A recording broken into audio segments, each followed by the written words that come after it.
Hello guys. So I loaded a screenshot into my timeline, and yet again I will go on Effects Library, open the toolbox, go on Effects, and I'm gonna drag in an adjustment clip over my video clip, like so. Now I'll select this adjustment clip and click on the Fusion tab. And here it says media in and media out. Basically that's just my picture, and that's what the picture will end up. And no effects are applied into that chain. Now let's actually move that a bit into the middle, like so.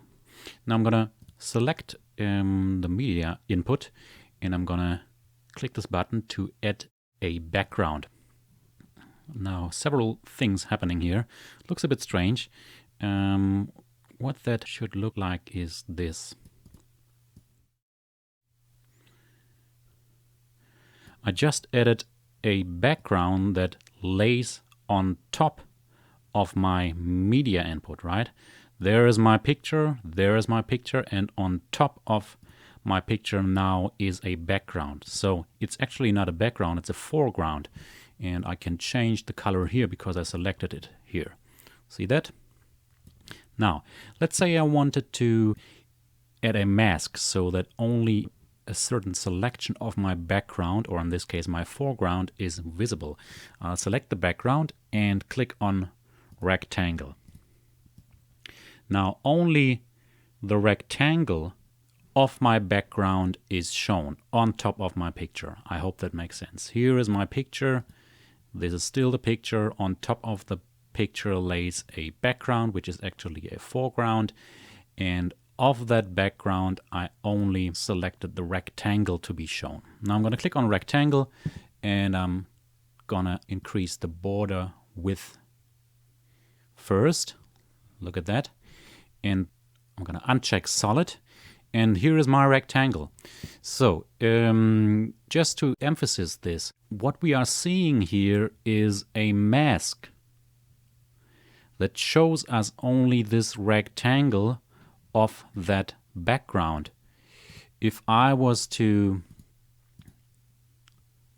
invert this mask, it would look like this. Also nice, right? Okay, but let's go back on rectangle and move this here. And now I'm gonna adjust it like so.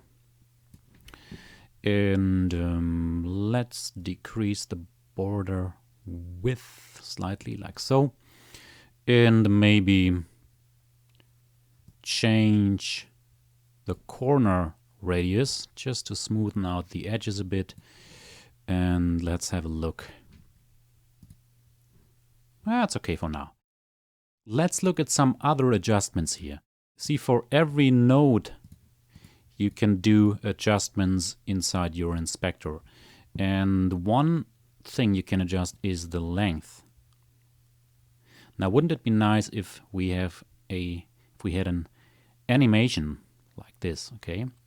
And everything that has this dot behind a setting can be animated by using keyframes, which I will do.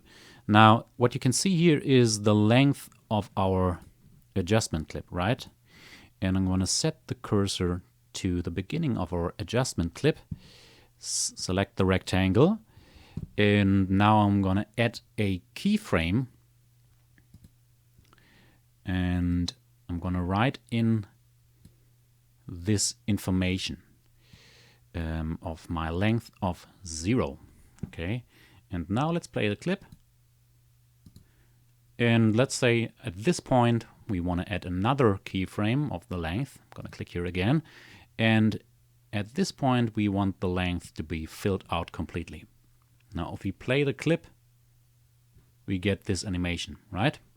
Now what the heck just happened? Let's open the keyframes and let's have a look at this. Let's zoom out a bit. So this is our rectangle, and for our rectangle we just wrote an automation where the length of the rectangle is adjusted. See that? At the beginning of a rectangle the length is 0, and at the second keyframe, the length is 1, full length. Now, if we wanted, we could grab this here and drag this here, and now the animation would go faster. Let's have a look now at our timeline. Nice. There's our rectangle. Let's add another fade out like so. Okay, and the advantage of this adjustment clip obviously is that I can move this around freely. Let's say I wanted to start the rectangle here. I could move it here. Or I want to shorten this like so, move it here or there. Okay, I hope that makes sense. Thanks for watching and goodbye.